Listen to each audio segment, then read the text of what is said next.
Hello everyone, मैं Vinu Verma excel in education channel में आप सभी का स्वागत करती हूँ। फ्रेंड्स, आप सभी लोग जानते हैं कि यहाँ पर हम तैयारी करते हैं यूजीसी नेट और सेट के एग्ज़ाम की, जो आपका जून 2024 में एग्ज़ाम होने वाला है। तो पेपर 1 की तैयारी हम यहाँ करते हैं, जो कि सभी के लिए कॉमन पेपर होता है, और पेपर 2 एजुकेशन की तैयारी मैं यहाँ पर करवाती हूँ। ठीक है, साथ ही साथ असिस्टेंट प्रोफेसर के जीएस का जो पोर्शन आता है, जब नेट क्वालिफाई करने के बाद आप यूपीएचईएससी की परीक्षा देते हैं तो उसके जीएस के पोर्शन को भी कवर कराती हूँ। ठीक है, तो वो वीडियोस भी यहाँ पर उसमें भी लेक्चर आपको दिए जाते हैं। अगर आपके जानने में हो कोई तो आप वहाँ पर इस ग्रुप का जो है लिंक सेंड कर सकते हैं। ठीक है, यहाँ पर हम बात कर रहे हैं, हमने जो सीरीज़ चलाई है मास्टर क्लास सीरीज़, इसमें आपको यहाँ पर पूरी जो है टॉपिक वाइज सारी चीज़ें आपकी कवर करवाई जा रही हैं, और ये पूरी जून 2024 के एग्ज़ाम के टारगेट में रखे हैं। ठीक है, तो आज का ये जो लेक्चर है, लेक्चर 3 है, टीचिंग एप्टीट्यूड के ही हम लोग सारे जो है कॉन्सेप्ट को यहाँ क्लियर कर रहे हैं, जिसमें आज का जो टॉपिक है टीचिंग सपोर्ट सिस्टम। ठीक है, तो यहाँ पर हम बात करेंगे traditional, modern and ICT based, और यहाँ से क्वेश्चन आपके बहुत बनते हैं। तो एक ये इम्पॉर्टेंट जो है आपका लेक्चर होगा और आपके लिए हेल्पफुल भी होगा, क्योंकि यहाँ से आपको चीज़ें पता लगेंगी कि किस तरह से क्वेश्चन बनते हैं और कैसे पैटर्न पे आप क्वेश्चन पूछे जा रहे हैं, और न्यू कॉन्सेप्ट कौन कौन से हैं। ठीक है, ये सारी चीज़ें आपके जो है सिलेबस में मेंशन नहीं है, बस आपको ऐसे टीचिंग सपोर्ट सिस्टम दे रखा है, modern, traditional and ICT based. अब इसमें क्या क्या चीज़ें, क्योंकि ये बहुत एक लेंदी जो है टॉपिक हो जाता है आपका, यहाँ पर बहुत सारी चीज़ें कवर होती हैं, तो जो आपकी एग्जाम ओरिएंटेड चीज़ें वो हम यहाँ पे इस वीडियो में कवर करेंगे। ठीक है, तो चलिए स्टार्ट करते हैं। और पहले की तरह जैसे कि फिर से कहना चाहूँगी कि अगर आप चैनल पे पहली बार आए हैं तो सब्सक्राइब ज़रूर कर लीजिएगा, साथ में टेलीग्राम चैनल को भी ज्वाइन कर लें, लिंक आपको डिस्क्रिप्शन में मिल जाता है। ठीक है, वीडियो को पूरा देखिएगा, क्योंकि लास्ट में मैंने कुछ PYQs भी लिए हैं जो 2023 में आपकी जून और दिसंबर की परीक्षा में, जो अभी दिसंबर में हुई थी, वो परीक्षाओं में पूछे गए हैं। ठीक है, तो ऐसे इंपॉर्टेंट क्वेश्चन यहाँ पर हैं जो कि आपको पैटर्न का पता लगेगा। चलिए स्टार्ट करते हैं और यहाँ पर देखते हैं कि देखिए, need of teaching support system, तो हमें ज़रूरत पड़ी क्यों है। नीड से पहले मतलब टीचिंग सपोर्ट सिस्टम होता क्या है, तो देखिए जो टीचिंग सपोर्ट सिस्टम है, इसमें क्या होते हैं, कुछ टूल्स होते हैं, रिसोर्सेज होते हैं। तो हम कह सकते हैं कि टीचिंग सपोर्ट सिस्टम टूल और रिसोर्सेज का एक सेट होता है, जो हमें ये जानने में मदद करता है कि शिक्षक न्यू स्किल्स को, न्यू कैपेबिलिटीज़ का निर्माण कैसे करते हैं, और स्टूडेंट के लिए ये किस तरह से हेल्पफुल होंगे, उनकी परफॉर्मेंस को इम्प्रूव कैसे कर सकते हैं। तो ये सारी चीज़ें हमें जो टीचिंग सपोर्ट सिस्टम है, ये हमें सपोर्ट करते हैं। ठीक है, टीचिंग लर्निंग प्रोसेस के दौरान ये सारी चीज़ें हम इनको यूज़ करके अपनी टीचिंग लर्निंग को और इंटरैक्टिव बना सकते हैं और बेनिफिशियल बना सकते हैं। ठीक है, तो अब हमें नीड क्यों पड़ी, क्यों हमें ज़रूरत पड़ी, क्यों नहीं हम ट्रेडिशनल तरीके से ही पढ़ाई करवा रहे थे। तो देखिए, यहाँ पर क्या होगा कि better learning of the learners है ना, लर्नर्स की जो लर्निंग हो जाती है वो अच्छी हो जाती है, क्योंकि इंटरैक्टिव हो जाती है और अच्छे से उनको समझाया जा सकता है। Correct and accurate learning of the learner है ना, लर्नर्स, उसके बाद direct experience of the learner, फिर concept learning of the learner, मतलब जो उनका कॉन्सेप्ट है वो क्लियर होता है। Help of the teacher in developing interest and making learning permanent among learner, मतलब शिक्षार्थियों में रुचि विकसित करने, सीखने को स्थायी बनने में शिक्षक की जो है मदद करता है। तो ये सारी चीज़ें टीचर के लिए भी हेल्पफुल हैं और लर्नर के लिए भी उतनी ही हेल्पफुल हैं। ठीक है, तो ये तो हो गई इसकी ज़रूरत कि हमें कोई भी चीज़ करने के लिए क्यों किसी की आवश्यकता पड़ी, तो टीचिंग सपोर्ट सिस्टम हमारे लिए ऐसे बेनिफिशियल है। अब उसके बाद इंपॉर्टेंस की बात करें तो देखिए, यहाँ पे किस तरह से इसकी इंपॉर्टेंस बढ़ जाती है। तो एक्टिवनेस, यहाँ पर ये डेवलप करता है लर्नर्स के बीच में एक्टिवनेस। ठीक है, सक्रियता जिसको कहते हैं, वे शिक्षार्थियों में सक्रियता विकसित करता है। क्लैरिफिकेशन, आप टीचिंग सपोर्ट सिस्टम की सहायता से आप कंटेंट को और अच्छे से समझा सकते हो, कॉन्सेप्ट को और अच्छा क्लियर कर सकते हो। ठीक है, एक्सपीरियंस होता है और मोटिवेशन मिलता है, मतलब यहाँ पर क्या होगा, बेहतर सीखने की प्रेरणा मिलती है ना, तो ये सारी चीज़ें हो जाती हैं। फिर लाइव एनवायरनमेंट, यहाँ पर teaching support system makes the classroom environment more lively and participatory. अब ये ज़्यादा इंगेजिंग हो जाता है, यहाँ पर जो लर्नर्स हैं ना, ये अधिक जो है और इंटरैक्टिव होकर यहाँ पार्टिसिपेट करते हैं, चीज़ों को ज़्यादा अच्छे से समझ में आती है।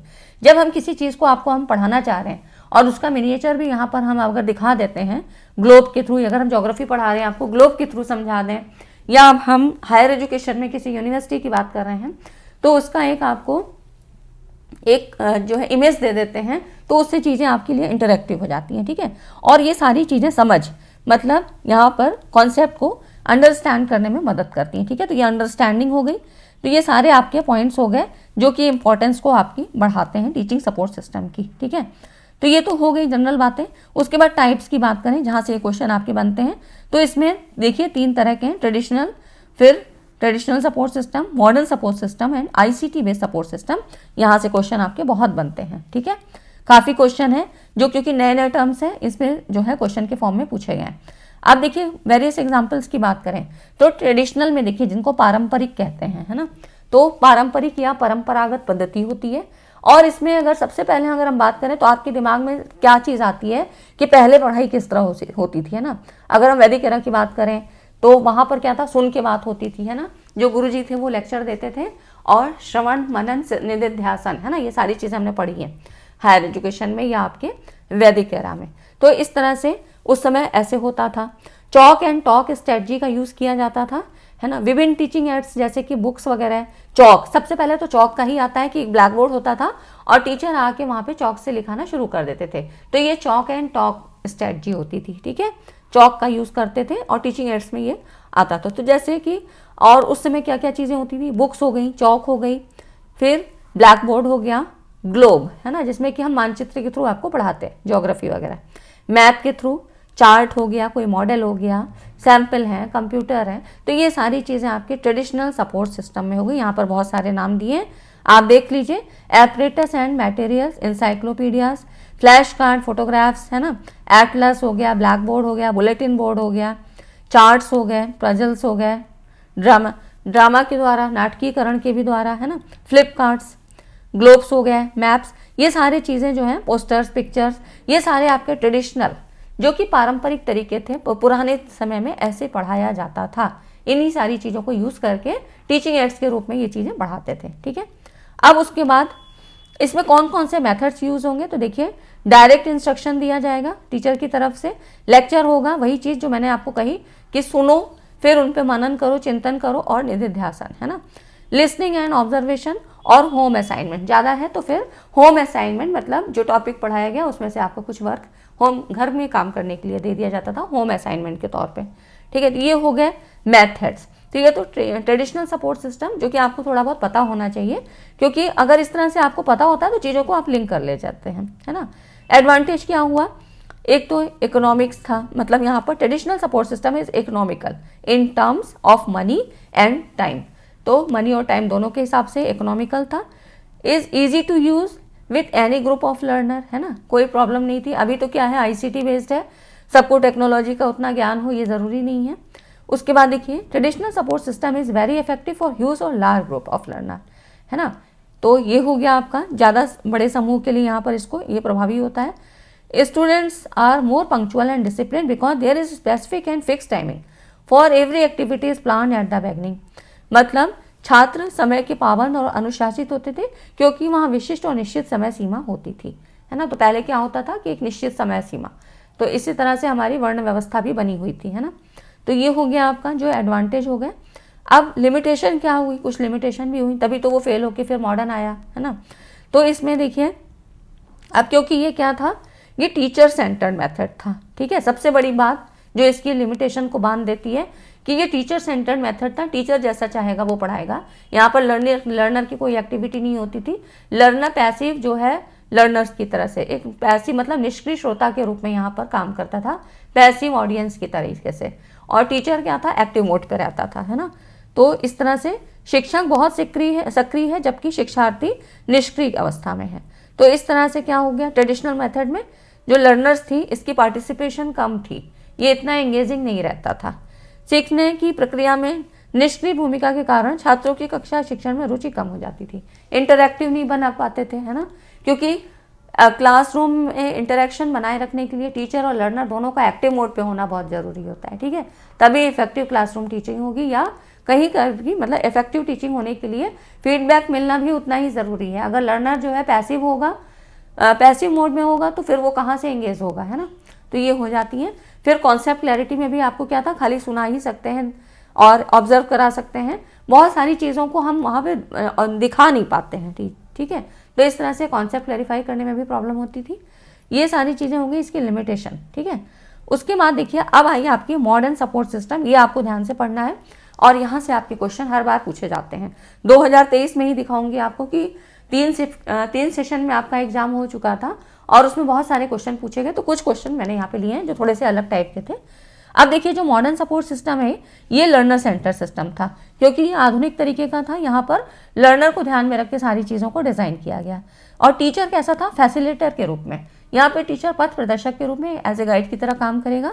और it uses technology resource like the internet का यूज़ करके, लाइब्रेरी एंड आउटसाइड एक्सपर्ट्स का यूज़ करके इसको हम इंटरैक्टिव बनाते हैं। यहाँ टेक्नोलॉजी का यूज़ किया जाता है, ठीक है। तो टीचिंग लर्निंग जो प्रोसेस है वेरी इंटरेस्टिंग एंड लाइवली हो जाता है, मतलब एक सजीव वातावरण हो जाता है, क्योंकि सारी चीज़ें जैसे कि आप अभी भी देखते हो ना, सारी चीज़ें आप फट से इंटरनेट पे ढूंढने लगते हो या कोई चीज़ आपको बहुत अच्छे से क्रिस्प फॉर्म में मिल जाती है ना, यही चीज़ है। तो इस तरह से learners get immediate feedback in the modern support system. अब इसमें कौन कौन सी चीज़ें थी? तो ऑडियो वीडियो लेक्चर हो गए, कंप्यूटर एंड कंप्यूटर गेम्स हो गए, गेमिंग से भी आपके क्वेश्चन बहुत बनते हैं, और लैपटॉप हो गया, कॉम्पैक्ट डिस्क हो गई, डिजिटल वीडियो डिस्क डीवीडी जिसको कहते हैं, है ना, या डिजिटल वर्सेटाइल डिस्क, इसका फुल फॉर्म भी आता है जो है आईसीटी में ऐसे पूछा जाता है, ठीक है। ई बुक्स हो गई, डिक्शनरीज हो गई, इंसाइक्लोपीडियाज, नोटबुक्स, नोटपैड, है ना, ई रीडर्स, फिल्म स्ट्रिप, ये सारी चीज़ें आपके मॉडर्न सपोर्ट सिस्टम है। अब जो आपके एग्जाम में ज़्यादातर पूछी जाते हैं वो क्या क्या चीज़ हैं? तो ये देखिए, ये जो मॉडर्न टेक्निक्स हैं ये ज़्यादा आपके एग्जाम में पूछी जाती है, जैसे कि फ्लिप क्लासरूम, माइंड मैपिंग, आपका गेमिफिकेशन। गेमिफिकेशन के लिए कौन सा टूल्स यूज़ करते हैं? गेमिफिकेशन से मतलब है कि यहाँ पर गेम के थ्रू आपको चीज़ों को समझाया जाता है, कॉन्सेप्ट क्लियर कराया जाता है। छोटे बच्चों के लिए होता है, जहाँ पर भी हमको मतलब कुछ ऐसे कॉन्सेप्ट हैं जिनको कि हम गेम के थ्रू समझा सकते हैं, तो इसमें कहूत का प्रयोग करते हैं, ठीक है, सॉफ्टवेयर जो यूज़ करते हैं। तो ऐसे क्वेश्चन आपसे पूछे जा रहे हैं, ठीक है। ये हो गया आपका। फ्लिप क्लासरूम क्या है? छात्रों को उनकी सामान्य सीमाओं से परे जाने और शिक्षक द्वारा कक्ष में वर्णन करने से पहले पाठ का पता लगाने की, ठीक है। अब इंग्लिश में भी यहाँ देख सकते हैं कि फ्लिप क्लासरूम क्या है। कहने का मतलब है कि यहाँ पर लर्नर को पहले से चीज़ों को पढ़ने के लिए दिया जाता है। अब वो उसको आप चाहे बुक से पढ़ें, चाहे वीडियो लेक्चर्स के थ्रू समझें, है ना, तो वो सारा कंटेंट वहाँ पे प्रोवाइड किया जाता है। वो क्लासरूम में आने से पहले उसको पढ़ के आते हैं। क्लासरूम में टीचर की मौजूदगी में क्या होगा, इस चीज़ को सब जो है डिस्कशन किया जाता है, ठीक है। तो इस तरह से टाइम भी बचता है और बच्चे का इंटरेक्शन भी बढ़ता है। ये हो गई फ्लिप क्लासरूम, जहाँ पर ट्रेडिशनल और मॉडर्न दोनों चीज़ों का क्या है जो है मेल हो जाता है ना, दोनों चीज़ों को कंबाइन करके सिखाया जा रहा है। डिज़ाइन सोच, मतलब यहाँ पर design thinking and creative idea, flip classroom हो गया। इसके बारे में भी क्वेश्चन भी है, वो भी दिखाएंगे। Design thinking, mind mapping, using self learning tools, है ना, यहाँ पर सेल्फ लर्निंग टूल्स है, मतलब कॉन्सेप्ट की एक थीम, सेंट्रल थीम के थ्रू यहाँ पर कॉन्सेप्ट को क्लियर किया जाता है, मतलब माइंड मैपिंग, ठीक है। गेमिफिकेशन हो गया, learn through play and explore idea using quizzes, है ना। फ्री ऑनलाइन लर्निंग टूल्स होते हैं, आईसीटी बेस्ड टीचिंग मेथड्स जैसे कि वर्चुअल रियलिटी, यहाँ से भी आपके क्वेश्चन पूछे गए हैं। Virtual laboratories, open educational resource OER। उसके बाद जो सबसे ज़्यादा क्वेश्चन पूछे जाते हैं ये यहाँ पर ये इंपॉर्टेंट हो जाता है, learning management system LMS and MOOCs, ठीक है, मैसिव ओपन ऑनलाइन कोर्सेज। तो इसके बारे में थोड़ा सा देख लेते हैं। फ्लिप क्लासरूम आपको बता दिया, माइंड मैप क्या होता है, LMS क्या होता है, इसके बारे में थोड़ा सा जान लेते हैं। देखिए, माइंड मैपिंग क्या है? एक visual technique for organising information, idea और कॉन्सेप्ट अराउंड सेंट्रल थीम, है ना। जैसे कि कोई सेंट्रल थीम, मान लो हम एग्जाम्पल के तौर पे बेनिफिट ऑफ एक्सरसाइजेस के बारे में बताना चाह रहे हैं, या आपसे कहूँ कि इसके बारे में थोड़ा सा नोट्स बनाइए, तो आप सेंट्रल थीम में यहाँ पर इसको ऐसे लिखते हैं, बेनिफिट ऑफ एक्सरसाइज। अब आप यहाँ देखोगे फिजिकली इसका क्या प्रभाव पड़ता है, मेंटली क्या पड़ता है ना, और आपका और कैसे इंटरेस्ट कैसे बनता है, रूटीन क्या होगा, तो ये सारी चीज़ें आप ऐसे ऐसे करके टू दी पॉइंट उनको नोट कर लेते हो, ठीक है। तो सेंट्रल थीम आपकी क्या है? बेनिफिट ऑफ एक्सरसाइज, है ना। रूटीन आप कैसे रखोगे, आपका टाइम टेबल क्या होना चाहिए और आपकी डाइट क्या होना चाहिए, ये सारी चीज़ें। तो बेनिफिट्स ऑफ एक्सरसाइज आपने ऐसे एक सेंट्रल थीम लिया और इसके सराउंडिंग में जितने हमारे पॉइंट्स बन रहे थे वो हमने जो है कवर कर लिए। ये हो जाती है माइंड मैपिंग, ठीक है। LMS क्या है?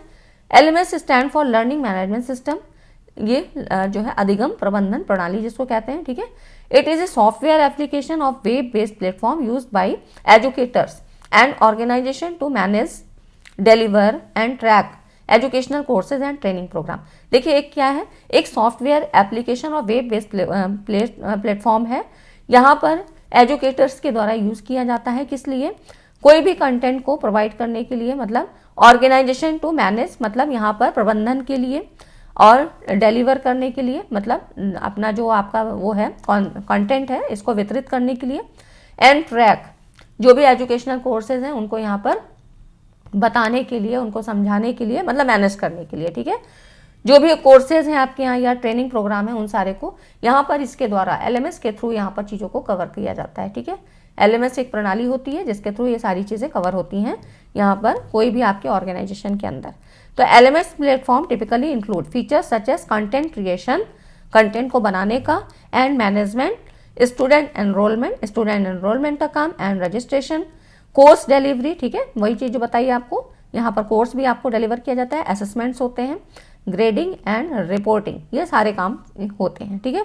अब इसमें कौन कौन से एग्जाम्पल्स होते हैं, यहाँ से भी क्वेश्चन आपका बना था कि आपको 4-5 ऑप्शन दे दिए गए, तो इसमें से आपको LMS प्लेटफॉर्म को चाटना था, है ना। तो इसमें देखिए मूडल हो जाता है, उसके बाद canvas, black board and Google classroom, ये सारी चीज़ें आपकी LMS प्लेटफॉर्म के अंतर्गत आती है। यहाँ से काफ़ी क्वेश्चन आपके पूछे जाते हैं कि ब्लैक बोर्ड, आप वो वाला चॉक एंड टॉक वाला नहीं बात की जा रही है, ये आपका क्या है, मॉडर्न है ना, मॉडर्न जो है सिस्टम्स के बारे में बात हो रही है, तो ये ब्लैक बोर्ड उस तरह का है, ई बोर्ड के थ्रू होगा, ठीक है। तो ये हो गया आपके Moodle, canvas, black board, Google classroom, ये सारी चीज़ें आपके LMS प्लेटफॉर्म हैं जिनके बारे में क्वेश्चन आपसे पूछे गए और मैंने आपको करवा रखे हैं। टीचिंग सॉफ्टवेयर वाली एक जो वीडियो है आप उसको सर्च करिएगा, तो वहाँ पर सारे जो हैं उसके बारे में क्वेश्चन सारे करवाए हुए हैं, ठीक है। तो ये हो जाता है आपका LMS के बारे में। अब देखिए इतनी चीज़ें आपको समझ में आ गई। वीडियो को अभी तक तो आपने लाइक नहीं किया होगा तो लाइक ज़रूर कर दीजिए, क्योंकि ये सारे इंपॉर्टेंट कॉन्सेप्ट हैं। अभी आपको हेडिंग पढ़ने में तो लगता है कि टॉपिक क्या है, क्या होगा इसके अंदर, लेकिन यहीं से सबसे ज़्यादा सवाल आपके बनते हैं, ठीक है। अब देखिए सवाल कैसे पूछे गए हैं। इसमें कह रहा है कक्षा में आने से पूर्व विद्यार्थी व्याख्यान की वीडियो देखते और सुनते हैं, ये किसका उदाहरण है ना। Students watch and listen to the videos of a lecture before coming to the class, it is an example of, किसका बताया था, ये फ्लिप क्लासरूम था, है ना, जिसमें कि पहले ट्रेडिशनल तरीके से पढ़ के आते हैं और उसके बाद यहाँ पर चीज़ों को हम डिस्कस करते हैं जो है अपने टीचर के, एजुकेटर के मतलब गाइडेंस में, ठीक है। तो ये हो जाती है आपकी फ्लिप क्लासरूम, पलटी कक्षा जिसको बोलते हैं, है ना, कि पहले से पढ़ के आएंगे, उनको थोड़ा बहुत कॉन्सेप्ट का आइडिया होगा और उसके बाद कोई आपको डिस्कशन करना है कुछ है, तो ये सारी चीज़ें यहाँ पर होंगी, है ना। थोड़ा सा और देख लेते हैं। ये सारे क्वेश्चन आपके 2023 में पूछे गए हैं, है ना, तो ये इंपॉर्टेंट क्वेश्चन है, सारे न्यू क्वेश्चन है। उसके बाद देखिए फ्लिप क्लासरूम शिक्षण के सबसे नवीन तरीकों में से है, इसका उद्देश्य समग्र छात्र जुड़ाव को जोड़ना है ना। तो यहाँ पर देखिए यह दृष्टिकोण छात्रों को पहले से ही अध्ययन सामग्री से परिचित कराने में मदद करता है। थोड़ा सा ये तो हो गया इसका आंसर। अब देखिए यहाँ पर क्या है, फ्लिप क्लासरूम के बारे में थोड़ा और जान लेते हैं। Flip classroom model is an instructional approach, एक निर्देशात्मक दृष्टिकोण है, मतलब यहाँ पर टीचर इंस्ट्रक्शन देगा, where traditional element of classroom teaching and homework are reverse, है ना। तो ये ट्रेडिशनल एलिमेंट जो कि यहाँ पर कक्षा शिक्षण और होमवर्क के पारंपरिक तत्वों को उलट दिया जाता है। Student engage with lecture materials और content outside of class, class के बाहर मतलब वो पहले से पढ़ के आएंगे, ठीक है, जब क्लास शुरू होने की उसके पहले से ये सारी चीज़ें पढ़ेंगे, जो भी मटेरियल है लेक्चर का और आपका कंटेंट जो भी है, यूजुअली थ्रू वीडियोज़ और रिकॉर्डिंग के through, and then use class time for discussion, यहाँ पर डिस्कशन किया जाएगा, एक्टिविटीज़ होगी एंड डीपर एक्सप्लोरेशन, और उसके बारे में और ज़्यादा तथ्यों की जो है जानकारी दी जाएगी, है ना, of the material with the guidance of the teacher, वही चीज़ है ना। तो पहले से पढ़ के आएंगे और यहाँ पर फिर जब क्लास में होगा तो क्या होगा कि वो सारी चीज़ों को एक्सप्लोर ज़्यादा किया जाएगा, उन टॉपिक्स के बारे में उनके डिस्कशन किया जाएगा, उनसे और संबंधित जो भी चीज़ें हैं, कोई डाउट है, वो सारी चीज़ें कवर होती हैं। टीचर एज ए गाइड की तरह यहाँ पे काम करते हैं, ठीक है। ये हो जाती है आपकी फ्लिप क्लासरूम। अब उसके बाद देखिए माइंड मैपिंग के बारे में आपको बता ही दिया कि सेंट्रल थीम के थ्रू होती है। फिर अगला जो क्वेश्चन है ये क्या है, निम्नलिखित में से कौन सी पद्धति शिक्षा के अधिगम केंद्रित उपागम पर आधारित है। लर्निंग जो है सेंट्रल अप्रोच ऑफ एजुकेशन, मतलब लर्निंग सेंट्रल अप्रोच मतलब शिक्षा के अधिगम केंद्रित उपागम कर। तो देखिए शिक्षा के अधिगम मतलब यहाँ पर लर्निंग सेंट्रल अप्रोच है ना, तो ये हो जाती है आपकी एक्टिविटी बेस्ड स्कैफोल्डिंग। स्कैफोल्डिंग आपका जो है वाइगोत्स्की के सिद्धांत में आया था, है ना, ये टर्म्स आपके उसी से संबंधित पूछा गया है। और ये देखिए एक्टिविटी बेस्ड, जहाँ पर लर्नर की एक्टिविटी उतनी ही इंपॉर्टेंट होती है ना, तो ये हो जाती है जो मेथड है वो स्कैफोल्डिंग पर है। यहाँ पर क्या था, जो है वाइगोत्स्की की थ्योरी में था, और ये थ्योरी ये कहती है कि मतलब यहाँ पर लर्नर को उतना ही सपोर्ट दिया जाता है कि जितना वो पहले तो अपनी तरफ से कोशिश करता है कि वो कहाँ तक कर सकता है, उसके बाद जब कभी ज़रूरत होती है तो फिर वो थोड़ा बहुत सपोर्ट उसको टीचर के थ्रू या पेरेंट्स के थ्रू दिया जाता है। ठीक है, तो ये हो जाता है स्कैफोल्डिंग, जिसको पाड़ कहते हैं। तो एक्टिविटी बेस्ड होता है। अब देखिए अगला क्वेश्चन क्या है, इसमें कह रहा है कि which of the following software can be use to develop quizzes. प्रश्नोत्तरियों को विकसित करने में किन सॉफ्टवेयर को प्रयुक्त किया जाता है। तो इसमें देखिए एक तो सॉक्रेटिव होता है, hot potatoes and learning pod, है ना। तो यहाँ पर देख लेते हैं, यहाँ learning pod, hot potatoes and Socrative. ठीक है, तो ये हो जाते हैं आपके यहाँ पर देखिए, हाँ ये ऑप्शन आपका सही हो जाता है। ठीक है, तो ऐसे क्वेश्चन आपसे पूछे जाते हैं और ऐसे ही बहुत सारे क्वेश्चंस आपको यहाँ पर करवाए जाएंगे। ठीक है, तो क्वेश्चंस के थ्रू हम बाकी चीज़ों को भी समझेंगे और साथ में कॉन्सेप्ट को भी समझेंगे, और एक ही वीडियो में सारी चीज़ें लेने से आपका जो है वीडियो बहुत लंबी हो जाती है। तो इस तरह से, लेकिन कॉन्सेप्ट को भी क्लियर करना ज़रूरी है। तो ये मत देखा करिए कि कितनी लंबी हो गई, आप भले ही थोड़ा फास्ट करके देख लीजिए, लेकिन कॉन्सेप्ट को पूरा देखा करिए और लास्ट तक देखा करिए। ठीक है फ्रेंड्स, तो वीडियो कैसी लगी, वीडियो अगर अच्छी लगी, समझ में आया, आपको एग्जाम ओरिएंटेड लगी, तो वीडियो को लाइक एंड शेयर ज़रूर करिएगा। मिलते हैं इसी तरह के इंपॉर्टेंट टॉपिक के साथ, तब तक चैनल पे बने रहिए और सब्सक्राइब ज़रूर कर लीजिएगा। वीडियो को लाइक एंड शेयर करके ही जाइएगा। ठीक है फ्रेंड्स, थैंक्स फॉर वॉचिंग। चलिए।